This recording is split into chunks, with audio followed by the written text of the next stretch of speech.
Good morning and welcome you all to another session of Blissful Literature where we will discuss today the second part of conjunctions, that is, subordinating conjunctions.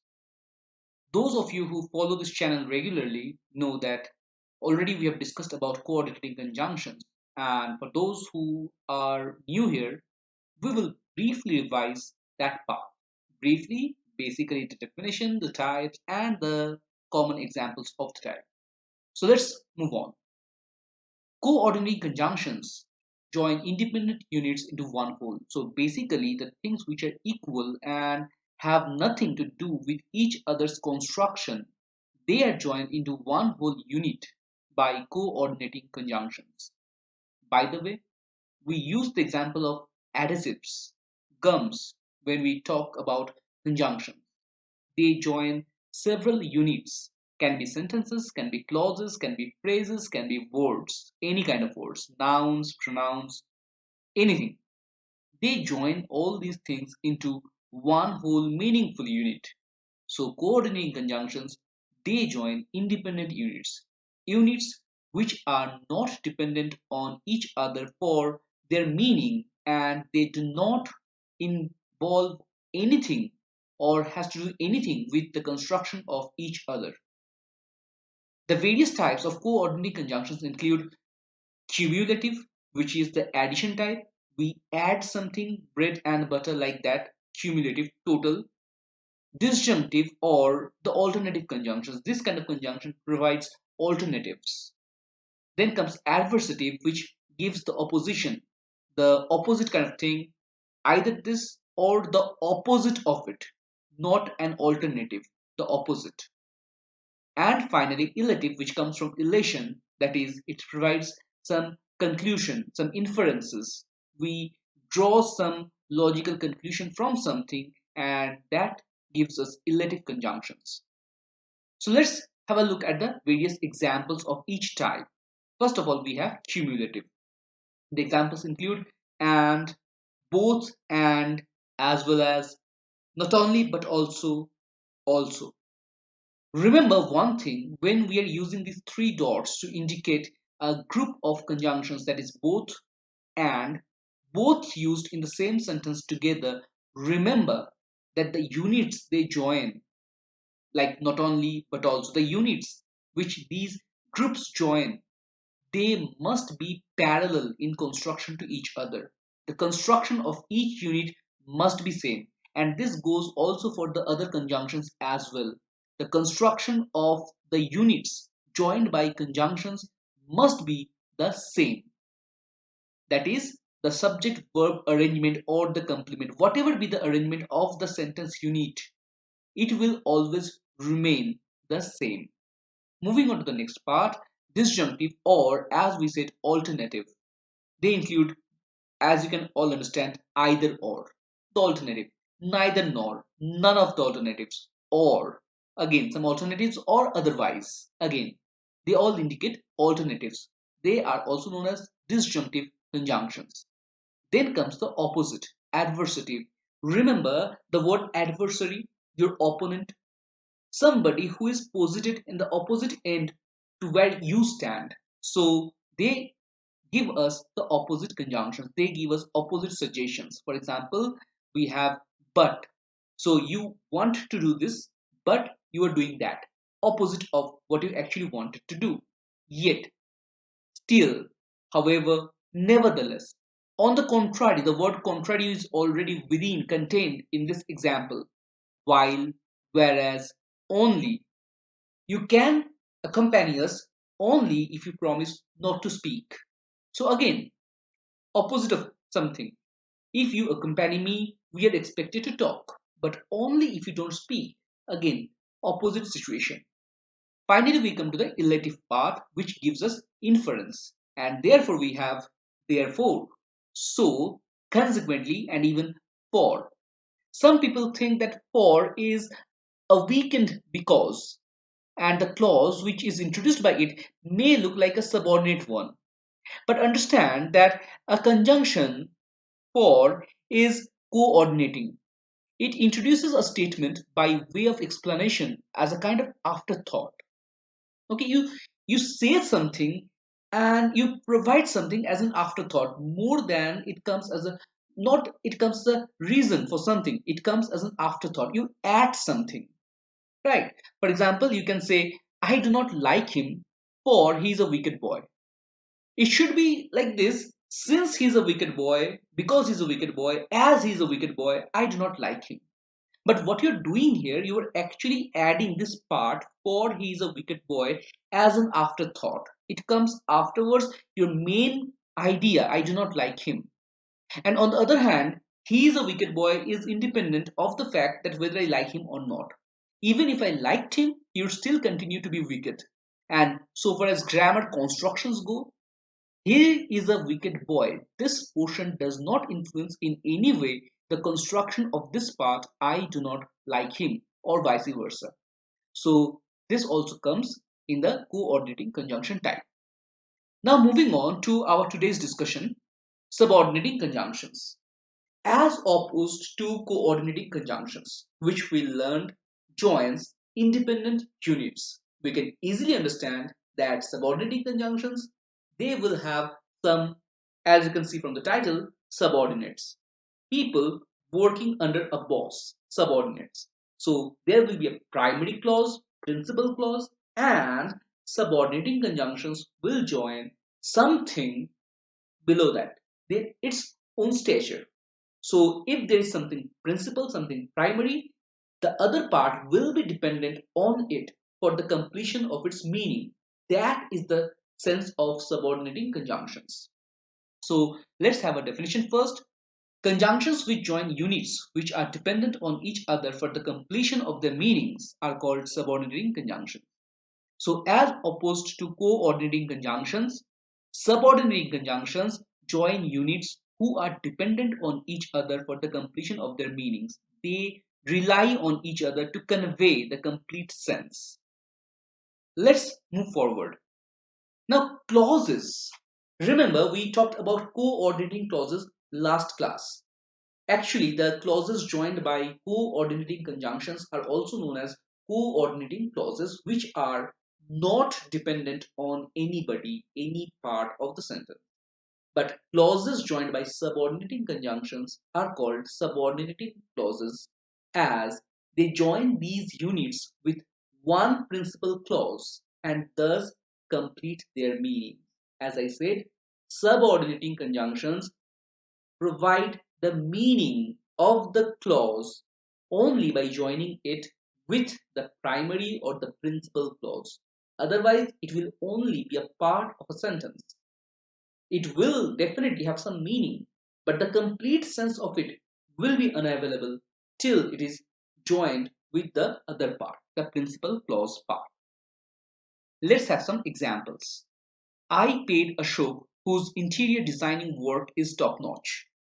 So you see, whose interior designing work is top notch. This is the subordinating clause, which is joined to the part I paid Ashok with the conjunction whose.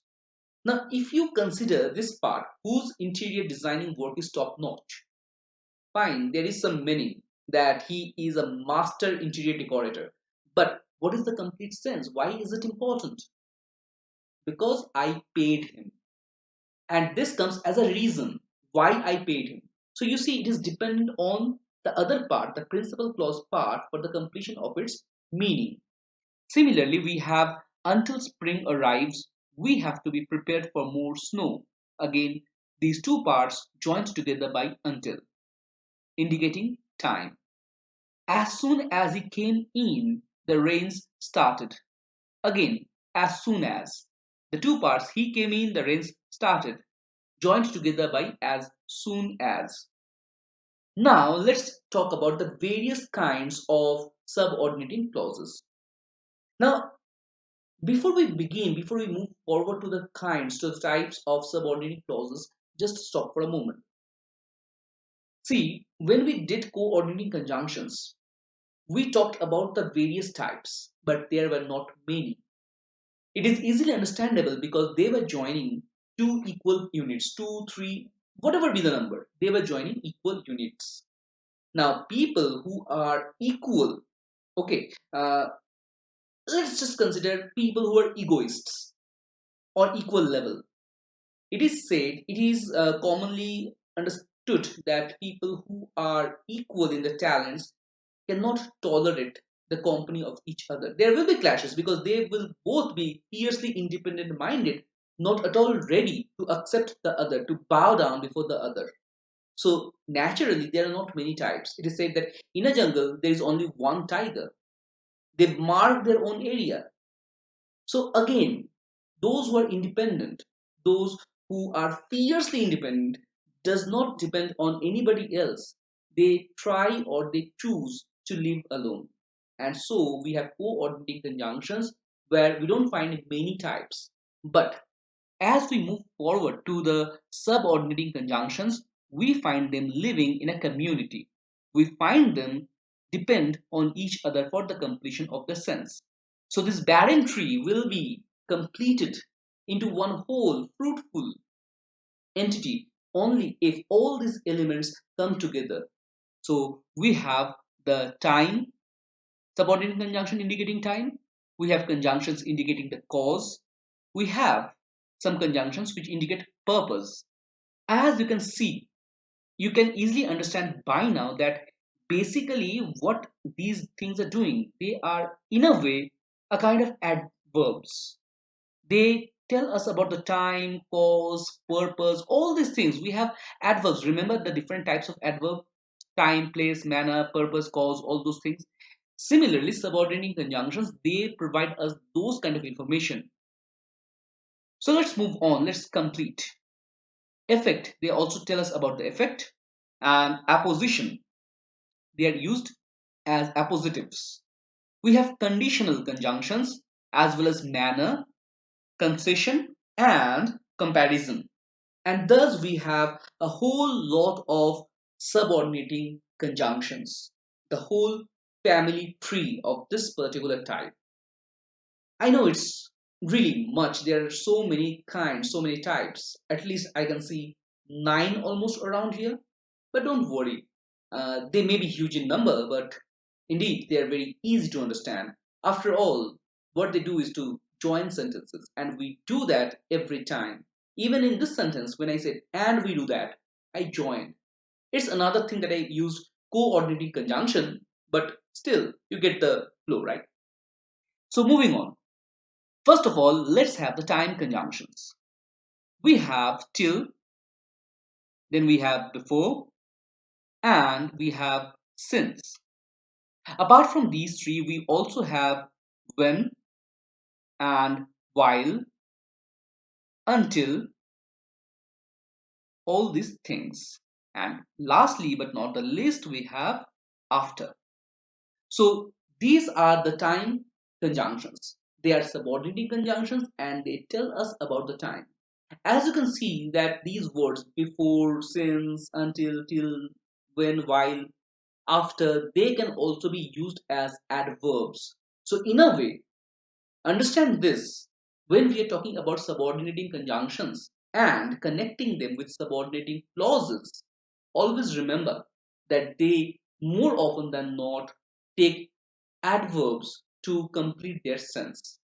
And again, here we come to this point when we talked about, if you remember at the very beginning of our lesson, in the first lesson, in fact, we talked about conjunctions which can be confused with prepositions or adverbs.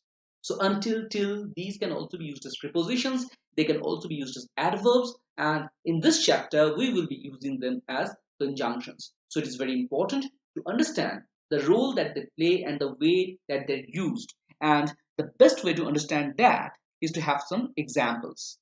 So let's move on to the examples bit.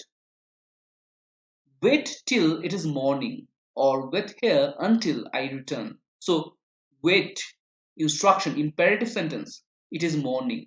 So wait is dependent on the fact it is morning because we don't know how long we have to wait. Similarly, wait here until I return. Two sentences, wait here, and sentence B is I return. But again, dependent. How long to wait there? Now, until I return. A time limit. That until I return, you wait here. After that, we will go back together. Moving on to after. We went there after the sun came up. When did we go there? Again, you see, it is dependent that the sun came up. With the sun coming up, we went there.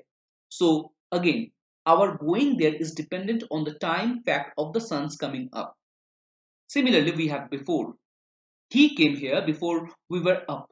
So even before we got up from sleep, we slept in late because perhaps we were watching movies. Gulabo Stabo on Amazon Prime. It has launched, I think, on 12th June, perhaps this month only.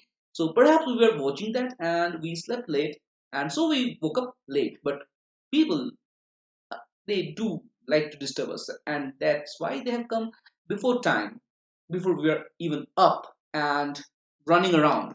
So before, when I want to be there when he speaks. So when do I want to be there?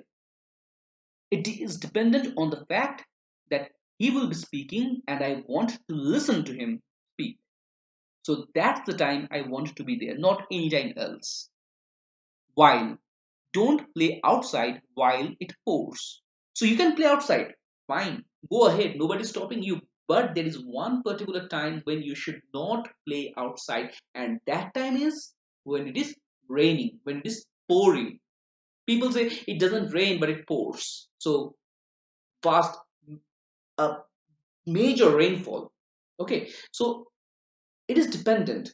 When should you play and when should you not play outside? Next, we have since. We haven't heard from him since he returned. So we haven't heard from him one part and he returned another part. But not hearing from him is dependent on the fact of the time when he returned. Before that, before he perhaps went away to London, America, where he became such a huge personality that when he returned, he has forgotten all his old friends, the friends he had in low places perhaps. He has forgotten them all, and we haven't heard from him since he returned. But the fact is, our not hearing from him is dependent on the time when he returned. After that, we didn't hear from him. But before that, we did. Now, moving on to the next part, cause or reason. Here we have basically as, then we have since, and because. Actually, as and since they work together, they are almost the same thing. Now, let's have some examples to get these things clear in our mind. So, let's first move on to the examples bit and see what we get. We have as he is ill, he cannot attend the meeting. You see, we can replace as with since. Both will give us the reason why he could not attend the meeting, because he was ill. Why he cannot attend the meeting, because he is ill. So as, since, and even because, they are all interchangeable. I came here because he called me. Why I came here? I came here since he called me. I came here as he called me. As he called me, I came here. Since he called me, I came here. I came here because he called me. Yes, it is all confusing, but as you can see in front of you, the main point I'm trying to make is that these conjunctions, which indicate cause or reason, they are all interchangeable. In all cases, I won't say in all cases, but in the majority of cases, they are all interchangeable. As, since, because, they mean almost the same thing. They express the reason is. Why? What is the reason? The reason is he called me. The reason is he is ill. The reason why, the reason is, these things, they are expressed with these conjunctions. Moving on to the next bit, we have purpose. So here we have the conjunctions that, in order that, so that, and finally lest. So as you can see, that, lest, so that, in order that, they indicate the purpose of something. Why did we do something? What is the reason? What was the purpose for that thing? Now, to have some examples, we work hard that, or in order that, or so that we achieve success in life. So that, why do we work hard? What is the purpose behind our working hard? The purpose is to achieve success in life. So two part. Number one, first sentence, we work hard. Second sentence, we achieve success in life. Now, our achieving success in life is dependent on the fact that we work hard. If we do not work hard, we will not achieve success in life. Just remember Arya Stark from Game of Thrones. If she hadn't worked hard, so hard, really, for almost 1 or 2 seasons, she really worked hard. Uh, but that ultimately paid off, right? She killed the Winter King, whatever was the character, she killed him. Think about that. That was the purpose of her whole existence. She trained for that. Remember the list she was keeping? That was her purpose. Why she would work hard. That was giving some purpose to her life. So we all work hard so that we achieve success in life. Next we have, I rushed to the station lest I should miss the train. Lest, remember, it expresses a negative purpose and therefore it should not be followed by a negative. It is in itself a negative conjunction, and if you add another negative, for example, I should not miss the train, what would happen? Negative and negative, two negatives make one positive. It would mean that you rushed to the station because you wanted to miss the train. While what you want to do, on the contrary, you want to mean the exact opposite thing. I rushed to the station lest I should miss the train, so that I should not miss the train. So remember, lest is in itself a negative conjunction and it should not be followed with another negative. For example, we don't write like he was afraid lest he should not pass, because it would mean the whole opposite and a totally wrong thing, that he was afraid lest he should not pass, where we want to mean that he was afraid lest he should fail.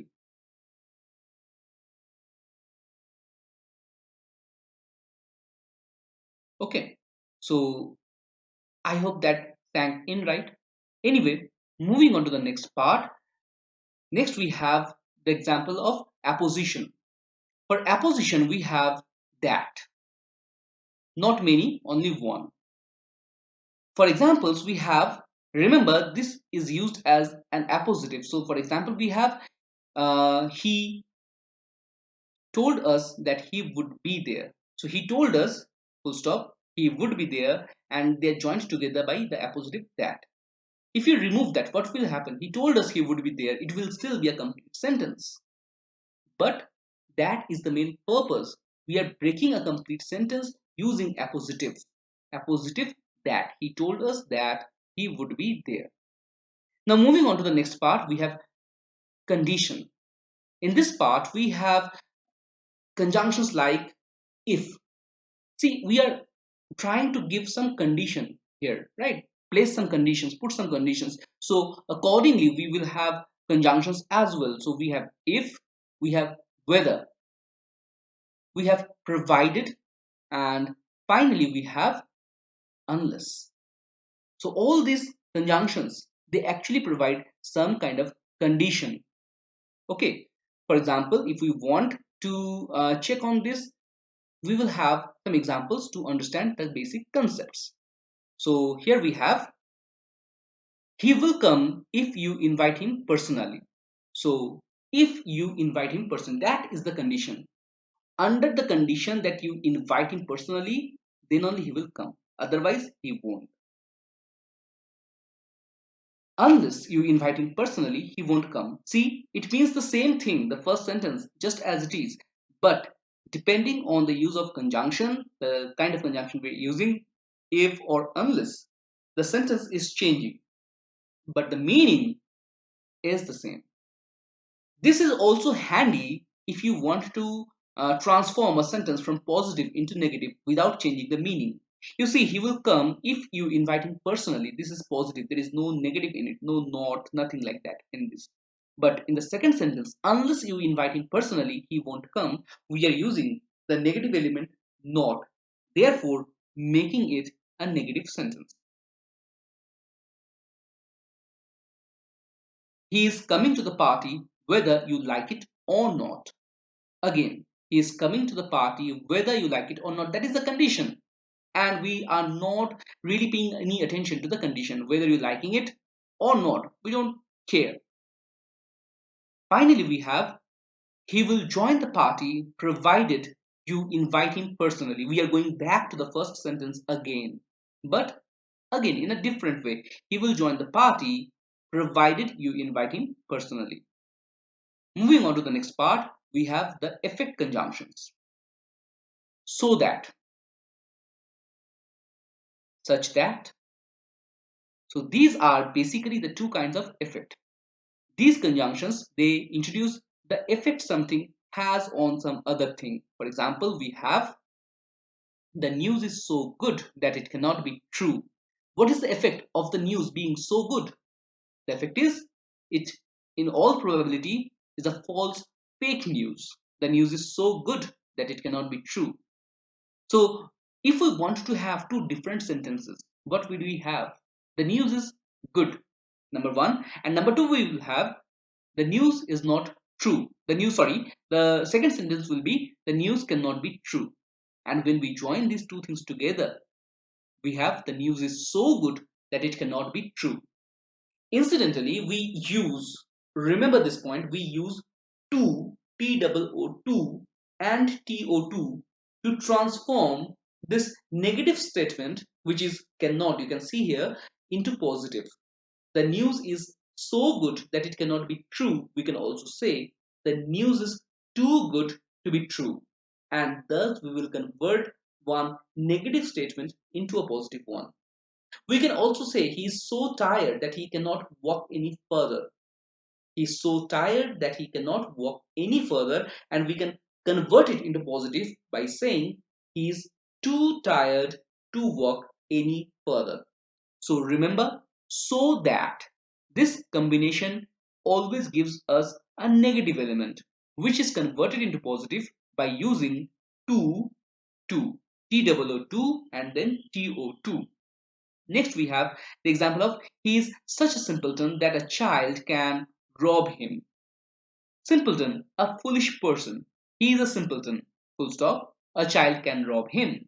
We are joining these two with such that. He is such a simpleton. What kind of a simpleton? Such a simpleton that a child can rob him. It provides some explanation of his foolish nature. How much of a simpleton is he?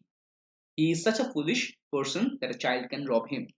Moving on to the comparison bit. We have as, we have so as, and we have than. So these three conjunctions, they provide us something to compare one element with another. Let's make this thing clear with some examples.